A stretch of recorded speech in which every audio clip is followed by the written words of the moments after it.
You guys let me know when you're ready, okay?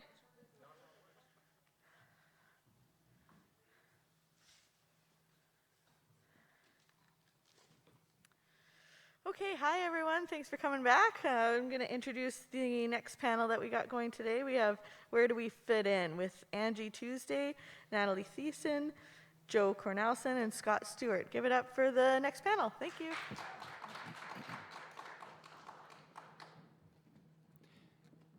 All right, thank you very much, Joey. So I'll be the moderator for this discussion. We are on the Where Do We Fit In panel. The panel is going to discuss, the folks that you see here are all organizers and relationship builders in their respective fields. And so each of them has a unique experience that they bring to the table. And we're going to be exploring the topic of public space, engagement in our community, and change, as has been covered by this panel, or rather this conference, for the last few days and for the rest of today and into the future. So all the folks here, they have mandates to help improve the lived experience of our city. Judging by the people in this conference and the connections that those folks make, we want to explore how can we use these platforms to create a network and make our city better. So with those things kind of said, I'd like to kind of jump in and let's meet our panelists. So Scott, let's start with you. You want to maybe introduce yourself and speak to the topic a little? Certainly. Hello, folks. My name is Scott Stewart. I work with the City of Winnipeg, specifically in the Film and Special Events Office. I am the Special Event Liaison for the city, which really means that we're kind of a frontline service desk for the public, as well as any organizations looking to run events. They can kind of approach us, and we're the conduit into the other city departments. So, for instance, even the road closure out on Ellis here, those kinds of requests run through our office, and then we relay them on to folks like Public Works, their teams that actually have the crews that implement the closures, as well as Transit, who needs to reroute around it, Winnipeg Parking Authority, who needs to be aware of what's going on in the area. So it's really about making connections in every direction, and we're largely there to support the event organizer. We are a city office, but we work on the organizer's team, really, or that's how we see our role. We tend to we pretty much always start from a yes. Whatever the request is, there's some whatever's driving the request. The event organizer is seeing benefit for Winnipeg in running this event, so we tend to get behind them and run with that idea. And just we start from that yes and look to see what the requirements are to make it happen. So really, this can be anything, any size or scale, right from the Santa Claus Parade, the whiteout parties around the Jets playoff runs, those big notable ones, down to individual wedding requests or farmers markets or community-led initiatives that really make a difference on a smaller scale. But then can turn into events that really foster into annual recurring events. So yeah, we're really about making connections just in that literal sense of the public to the city departments. But in doing that, we also keep an eye out for all the other stakeholders that may be in that area that could be able to assist. So yeah, it's pretty rare that an event request comes through our office that we're not also suggesting other people that maybe the organizer should be talking to as well. So yeah, largely about connections front to back, and just figuring out what roles everyone can, where there's assistance to be made. Awesome. Thanks so much, Scott. Let's jump over to you next, Natalie. Good morning. I think it's still morning, right? Natalie Theisen. I'm Vice President at Tourism Winnipeg. And so for those, has anyone heard of Tourism Winnipeg in the room? Got a few handfuls? Okay, great. So Tourism Winnipeg, who we are, we're a division of economic development in Winnipeg. And our mandate, simply, is to grow our visitor economy. And where do we think we fit in the community? Tourism, without its people, tourism doesn't exist. And so we have a really important mandate to welcome visitors from all over the world to Winnipeg and to share our really positive stories about our city. And how do we go about growing that visitor economy? So we do so through a series of different channels. So attracting large-scale meetings and conventions to smaller-scale meetings. I know we have some people from outside of Manitoba that are speaking at this conference. That is tourism. Also through sporting events, whether it's large-scale events like the World Police and Fire Games that we're going to be welcoming athletes from all over the world next summer, to amateur sporting championships, to leisure visitors, many visitor friends and family.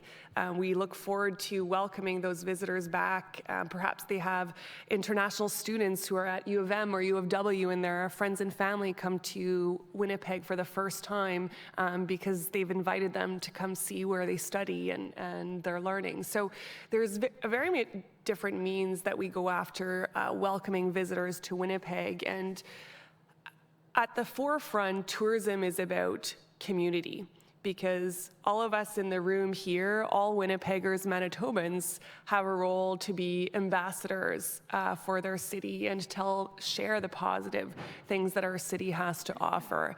And if you can think back at a positive tourism experience that you've had, whether it's in Winnipeg, in Manitoba, or if you've had the opportunity to travel across Canada or around the world, think about that moment, and it's usually connected to people. So in terms of why I think I'm here today and where we fit in terms of community, tourism is a community. And look forward to our discussion today. Good morning. I'm Angie Tuesday. I am a family support and resource advocate. I work with Winnipeg Police. But my role is a little bit different in that I offer supports to families of missing and murdered Indigenous women and girls, and basically help connecting those families and that community with either police units or different levels of government, where sometimes families aren't feeling like they've had great connection in the past.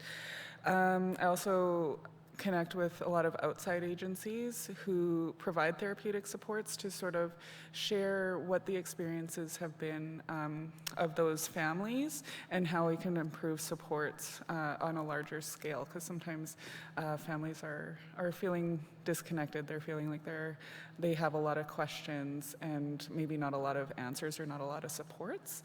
So I'm new to the position's a new position, but I've been doing this work for about 10 years now and supporting families and supporting victims of crime. And so the bulk of my work, though, is making those connections between the families and community and the different organizations or agencies that may be able to support and assist those families in healing from experiences of trauma.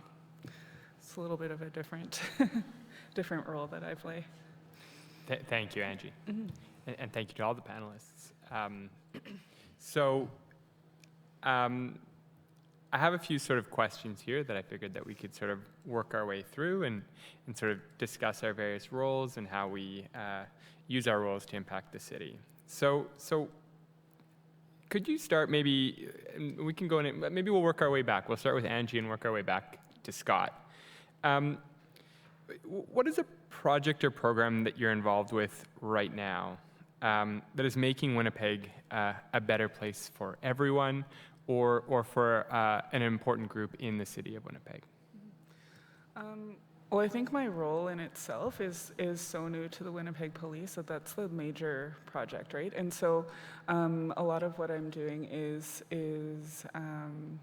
working within the service to bring some information, bring some things that I've learned throughout my role to help improve awareness within as well about a lot of it's about ceremony, cultural practices from different groups of people, and sharing what supports have worked or what practices have worked for people and where we might be able to improve that work. So that's a big part of it. But I also do some work with Gani Ganichik in the central north area. And right now we're working together to create some more, or provide some more information to the community about what to do when a loved one goes missing and what information families might need to know. So I'm doing a lot of that work too, sort of behind the scenes as well.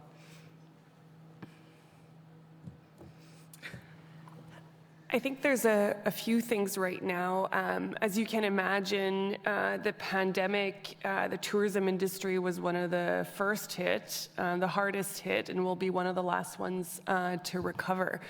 And I think it's a critical time as we welcome people back to Winnipeg, and Manitobans have been supporting our tourism industry for the last 2 years.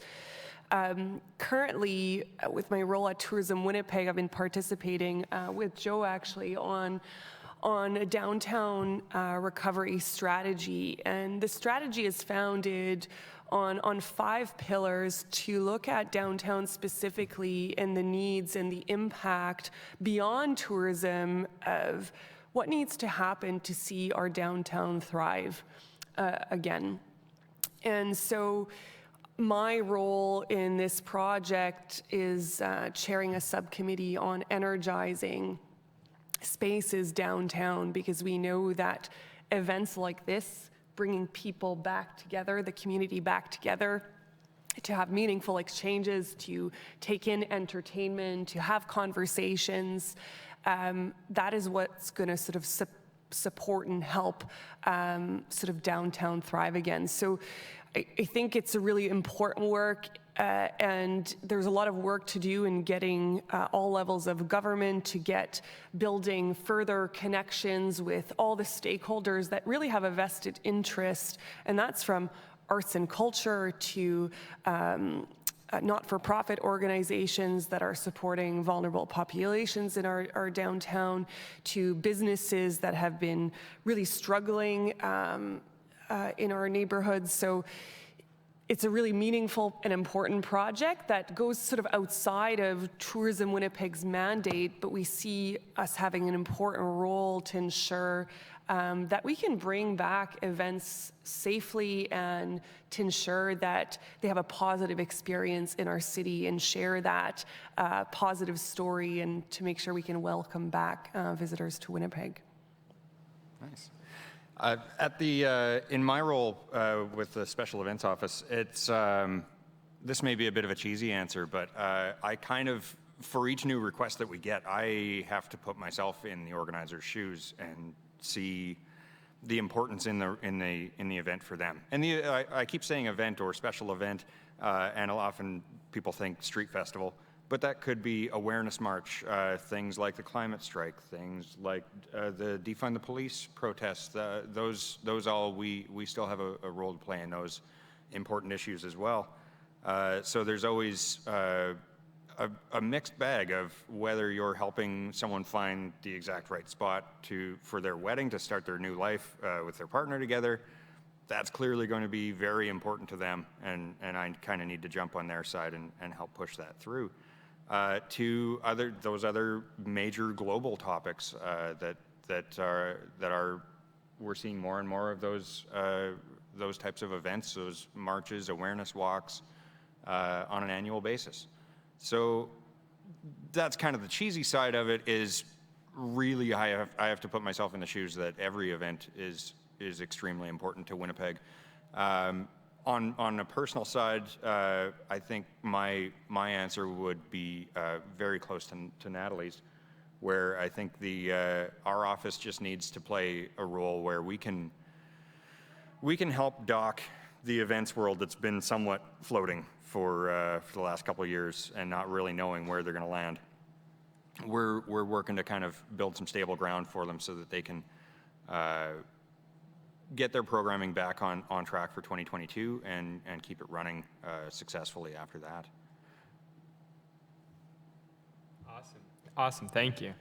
So, given your expertise in connecting with folks, what would be a tip that you would provide, for how you can boost Winnipeg through working together with others? What has been your experience? What is it? Yeah, where is your expertise when it comes to working with others? How do you make connections? How do you work with others? Sure. Can I jump in on that one? Absolutely. I would say make connections early and make connections often. The importance of making those key connections is all about making more connections. And I think it's really about, from the concept, when you still have a fluid idea, a fluid concept of what it is that you want to run, it's still at a point where it's somewhat malleable.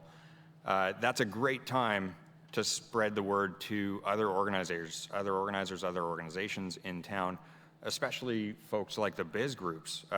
We're constantly referring event organizers to, you're running an event downtown? Go talk to Downtown Biz. Also, they have a funding program called Host It Downtown. Look into that. There's money just waiting to be given away there. So we're often trying to press those connections. For advice for individual event organizers, in terms of those connections, I would go to the established organizations first. If you have some personal connections that you really trust, that is excellent too. If there are individuals that you don't know as well, maybe just get to know them through other channels first, see who else does know them. But the individuals you know and the organizations that are established, really focus on those two and just keep it within the window of where is the event, because you'll want to know who the stakeholders are. What's going on at the event, because you'll want to know who's interested in helping out, and just what the focus of the event is, and that will help you define who you need to be engaging in it.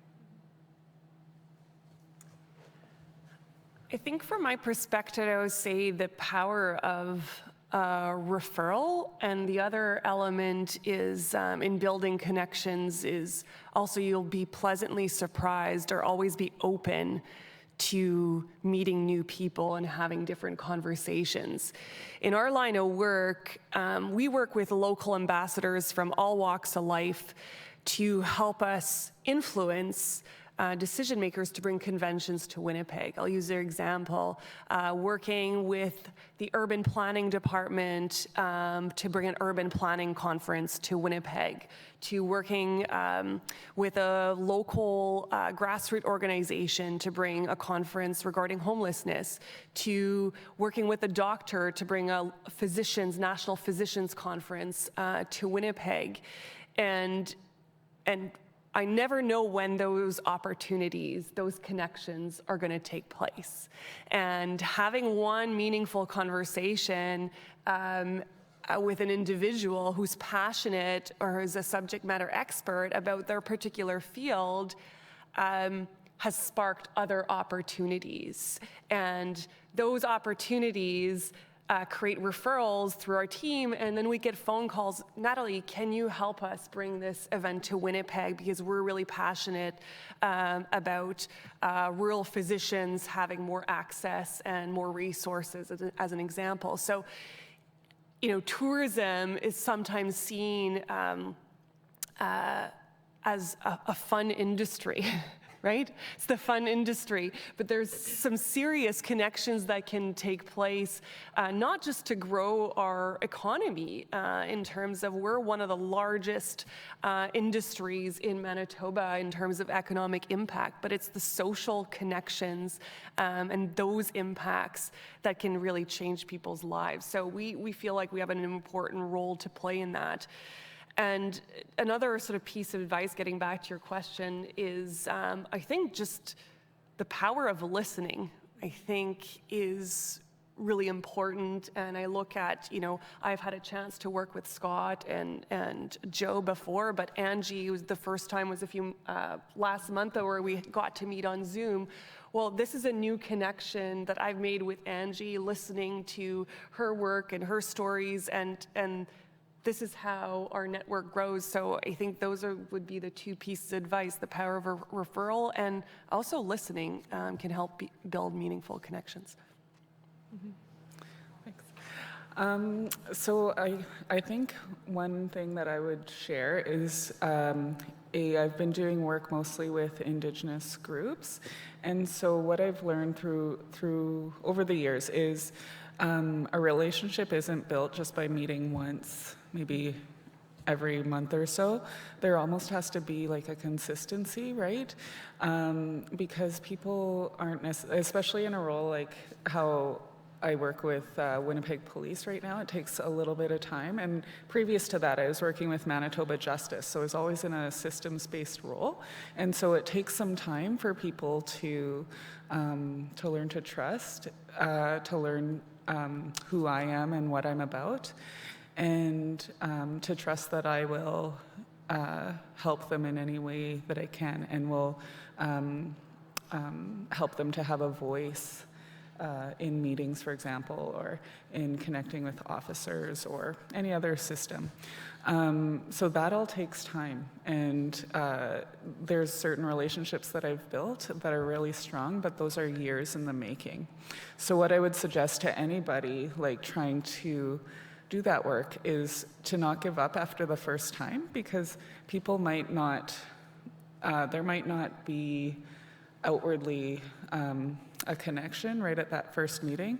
You have to sort of do the work, and also the folks that you're connecting with have to know that you are knowledgeable about their culture, the cultural practices, maybe the history of colonization, the history of the experiences of Indigenous people in Canada, in Winnipeg. And then only then, I think, people will start to trust a little bit more. So, like I said, I've been doing this work a long time, and all that relationship building takes time. So I guess the tip would be not to give up and to keep trying. Also, one thing I wanted to add is for me, it's important to not only focus on the organizations that work specifically with Indigenous people, but also to branch out to other organizations, right? And other community members to sort of share what I've learned. For example, I'll use this conference as an example. This is a brand new experience for me. I've never taken part in a conference that's included music, for example. And as you can see, my role is a little bit different from that of my co-panelists here. So, and I think that's important, because I think it's important to bring my experience, my sort of expertise, for lack of a better word, to a broader community, because the folks that I work with have known me a long time. They know what I'm about, but I think it's important to also bring that to the wider community to see what work is being done within Winnipeg Police, of course, and also within the community as a whole. So, thank you. Yeah. Can I ask a question about that? Sure. In working so hard to build up the trust with some of the contacts, do you find that then that contact or other contacts are more likely to open up to you because they're aware of that first contact? Yeah, a lot of my referrals too, like in my previous work with the province, a lot of referrals came from other community members. So for example, there's a strong family network within Manitoba of families who have lost loved ones. And so let's say I met with one family member, and then all of a sudden they know someone else who's maybe seeking some supports, seeking some answers. Then they'd say, oh, hey, you know what, there's this person working, here's her number. And then that's how I'm getting referrals as well. There's also like, I've branched out into other provinces and territories too, because there's a lot of people doing the work that I do. And it's important to know what's being done in other provinces and other jurisdictions as well, because you know, that might help me to improve the supports that I'm offering to families and to community. As well, it gives me a wider network of people to ask questions of, to learn from too, and I think that's really important because it's all about learning, and it's all about showing the community that you're passionate about this work and passionate about helping them. Yeah.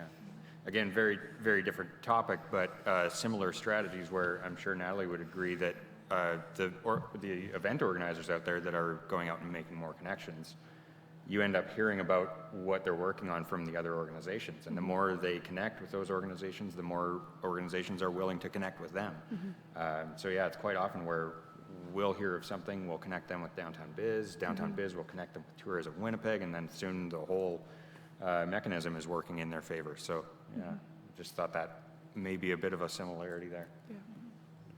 For sure, for sure. So kind of moving into, so this panel is, or this conference rather, is about public space.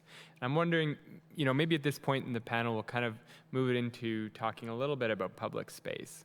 So there's sort of a few different ways I think the panelists can answer this question. So I was thinking, could you talk about how your role interfaces with public space? And then maybe speak about how we can improve public space, how can we use our resources to improve public space, and if you can think of a particular public space that's maybe your favorite, or a public space that you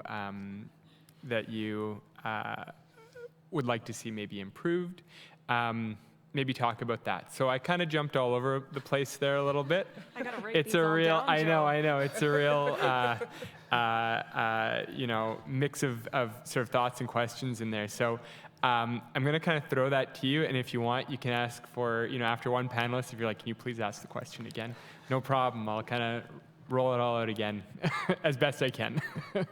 So, oh, great. Scott, take us away. Sure, I'm happy to jump on this one. It's almost 100% of what my role involves. So it's, yeah, often with event requests, people are looking to hold the event in a public space.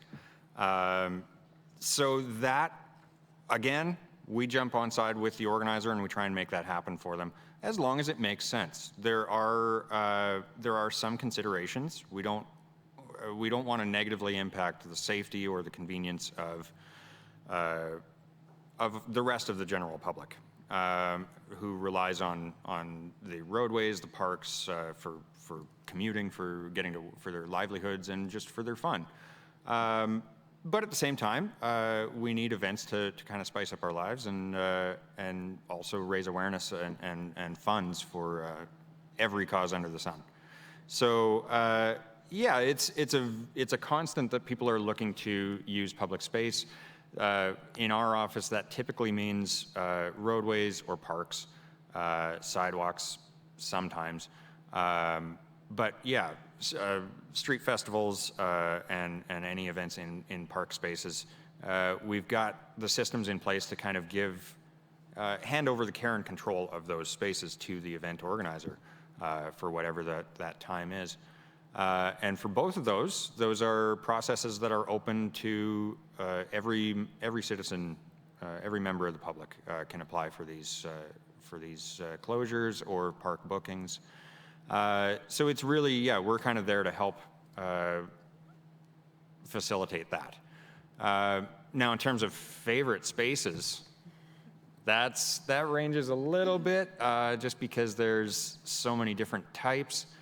But yeah, there's some that are certainly more complex than others. I've worked on ManyFest from both sides of the plate as the event and sponsorship person at the Downtown Biz, and then as the event person at the city.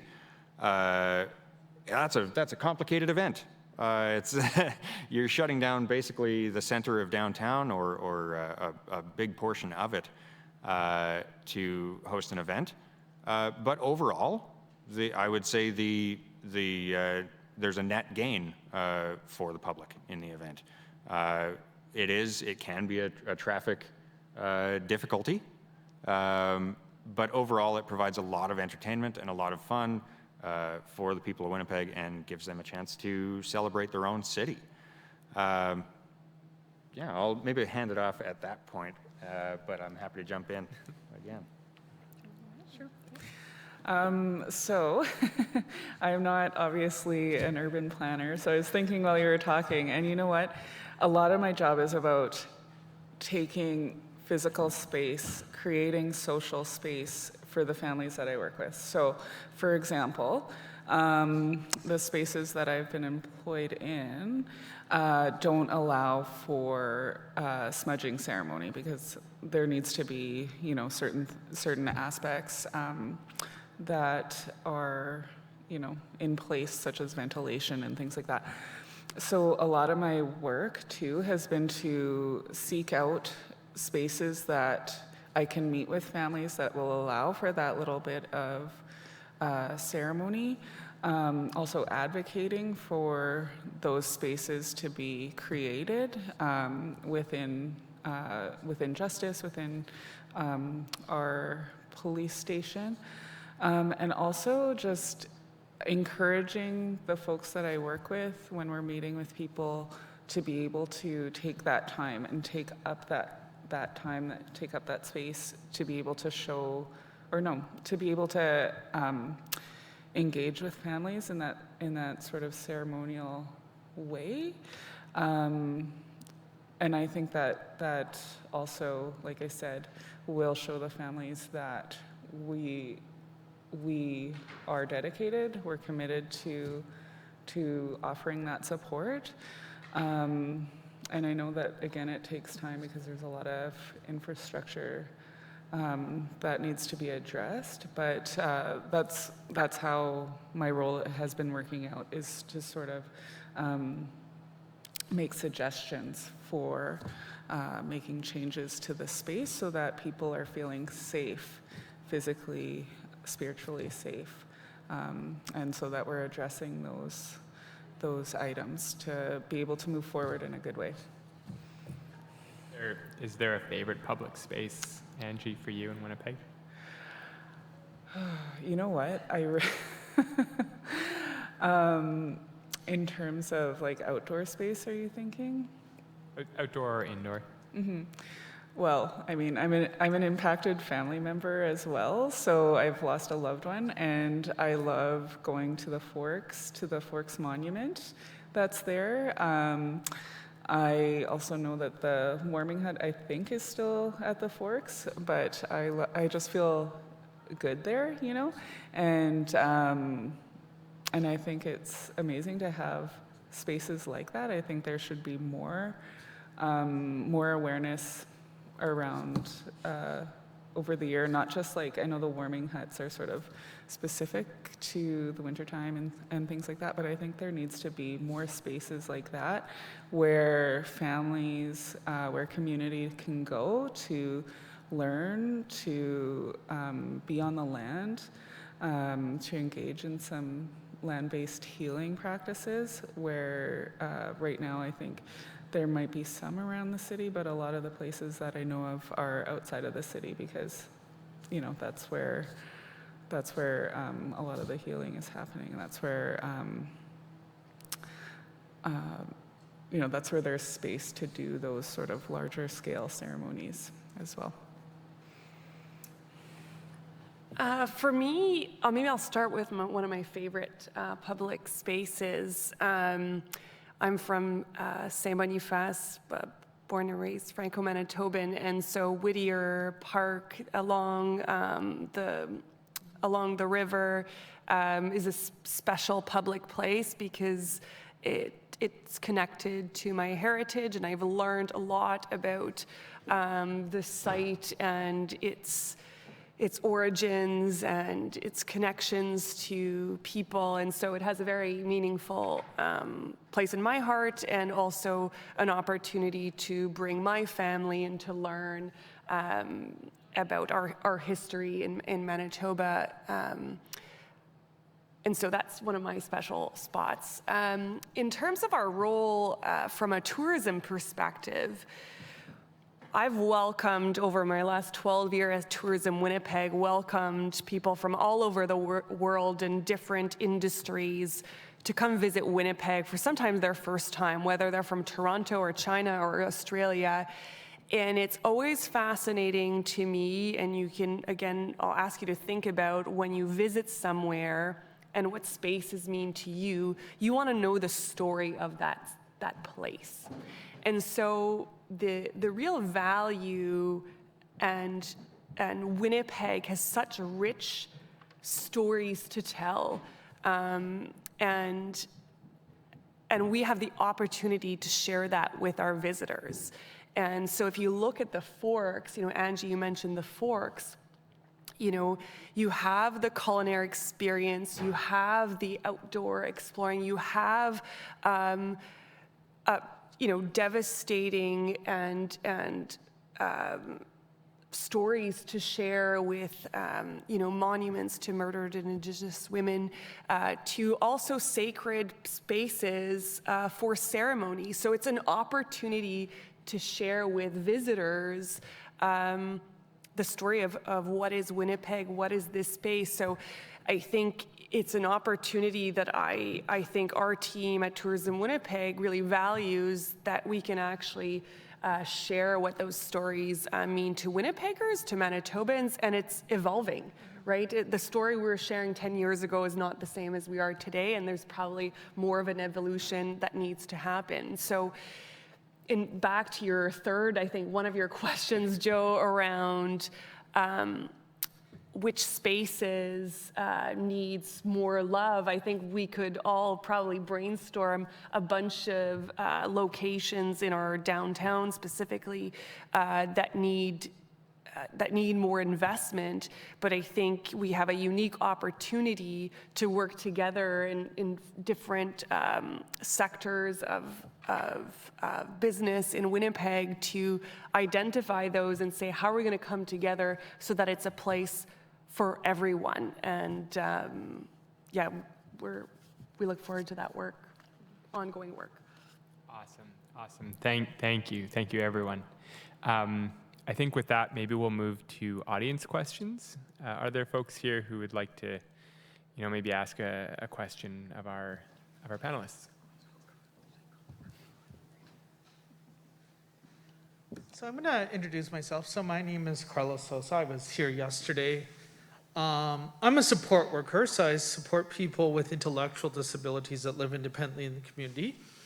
Many of them are reliant on social assistance, so just participating in the broader community can be a big challenge.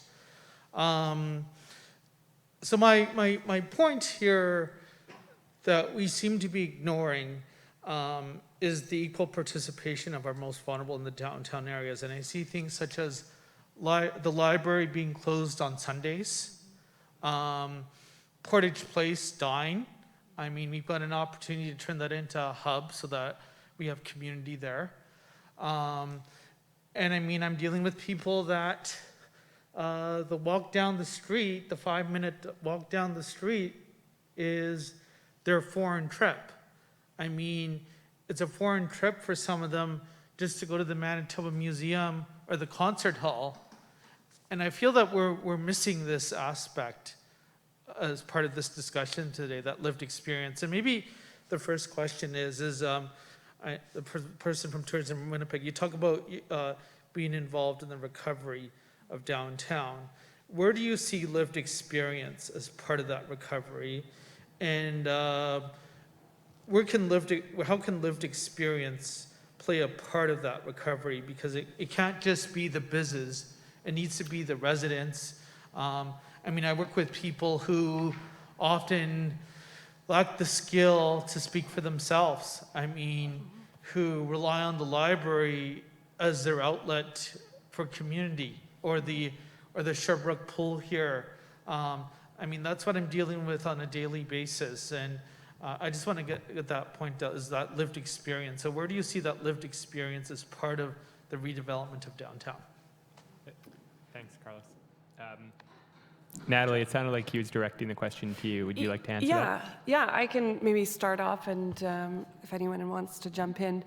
I think one of the, thank you for your question, by the way, and one of the main pillars as the Downtown Recovery Strategy Committee, and they did a bunch of focus groups with all members from the community, from residents to social services to businesses to BIZs to performing arts organizations. And the challenges that you've identified were definitely raised, and there's a number of subcommittees, the Supporting People Subcommittee in Energizing Places that I chair. It is something top of mind, and in the next few months, we are drafting ideas and actions and solutions. So, I invite you, if you have some ideas of something specifically that you'd like to see that could better the situation for the individuals that you work with and care for, I'd be open to hearing them, because Joe and I sit on the broader committee as well. There's a lot of changes happening, and because Tourism Winnipeg, we don't execute on any experience. We count on our partners, the museums, the attractions, the venues to deliver on the experiences. We are the marketing agency, the business development agency. But we're seeing a shift within the organizations that we work with. I think specifically the Manitoba Museum, that under their new leadership, Dorota, she's doing some excellent work to shift the not just the conversation, but also looking at the place of how do we welcome people in the museum who perhaps have never been in the museum. And so our role as Tourism Winnipeg is to ensure that Winnipeggers, Manitobans from all walks of life knows what's available to them, what may be, we have a page on our website that what's free, accessible to the public. Even though that's not our core audience, we see it as a role to ensure that people know about activities, things to see and do, and what's accessible to them. So I hope that helps answer your question, and I think we could probably happy to have a further conversation. I think in the interest of time, we might move to the next person. Had you want to say something very quickly, Scott? Yeah, I could quickly. Okay, quickly, sure. Yeah, sorry, I could quickly jump in on one point. I would say in event planning, a lot of the time you're working on Plan B through Q or Z, and so myself, if I was running into that situation where some of the things that I rely on a daily basis are perhaps closed on Sunday, or just not sustaining the way they were expected to, then you could look. I would kind of pivot and look at what else is available. So, for instance, with the library, even if the library is closed, which I would like to see that open on a Sunday. That would be nice. So if someone wants to lead that charge while we get that topic started and trying to push to get that open on a Sunday. We are coming into spring here, and there's a beautiful unused park right behind the library that people can be running community events out of, whether that is, Downtown Biz runs yoga and fitness classes out of there, but it's open for other people to do the same on the weekends. Farmers markets, access to crafting, to food products, whatever it is that is needed in the neighborhood.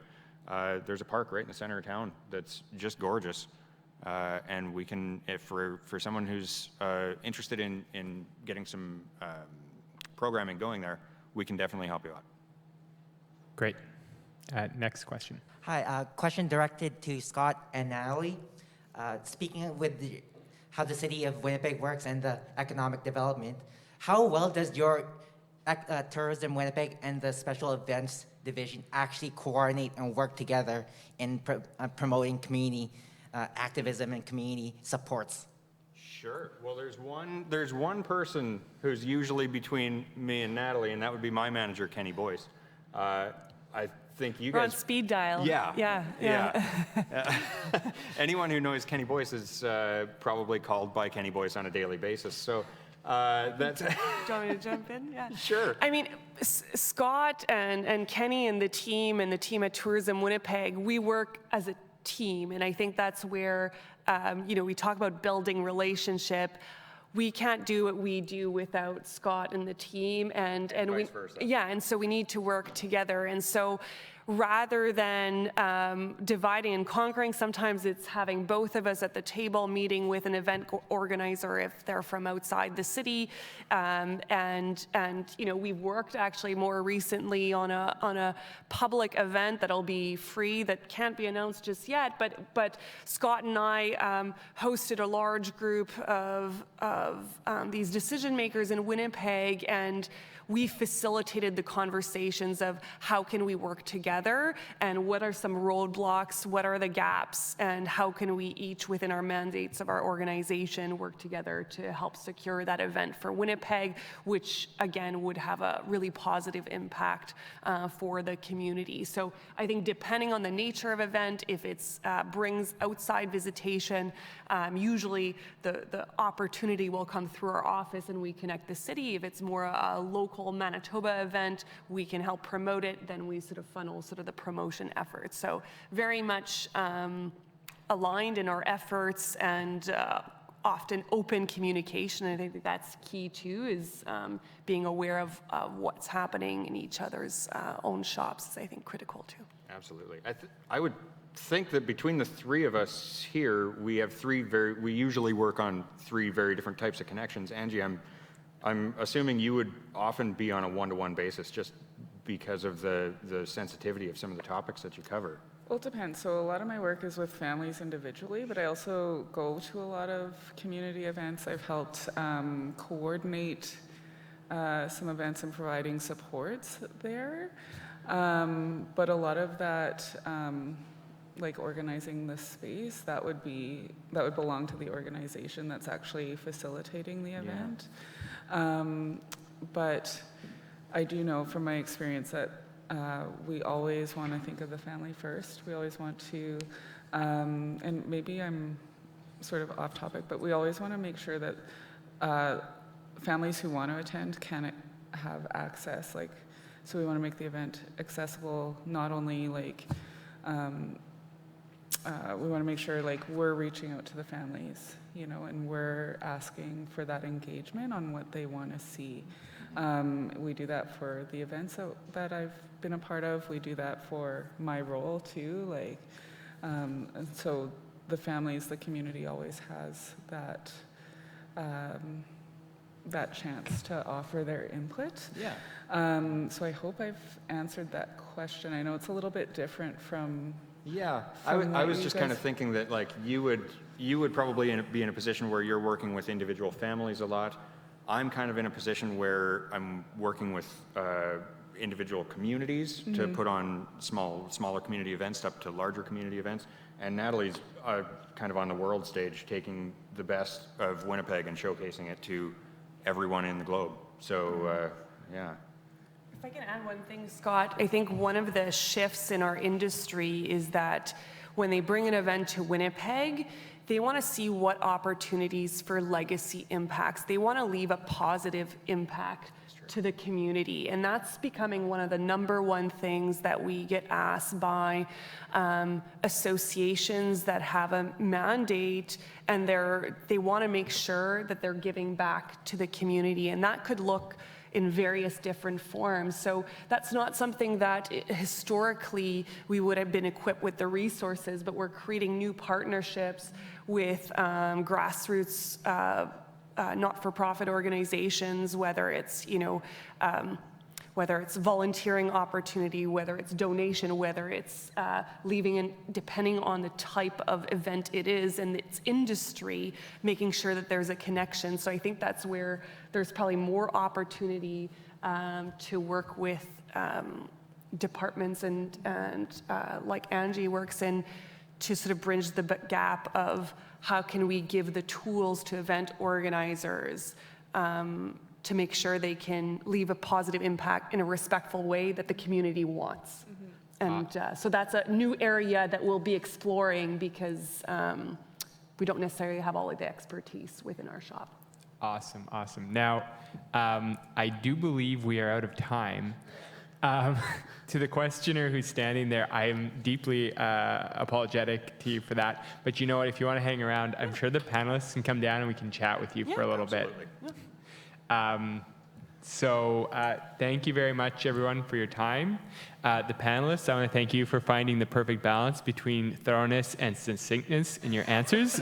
It made my job very easy. Thank you, Joe. Yeah. Take care, everyone. Please enjoy the conference. Thanks to everybody for coming out and listening to this panel. We have Sassy Mellows going to be playing in just a minute. We're just going to switch things over. And then we have one more panel at the end of the day, which will be at 1 o'clock, which is the Indigenous Urban Experience. So stick around for that, and give it up for our panelists. Thank you, Joey.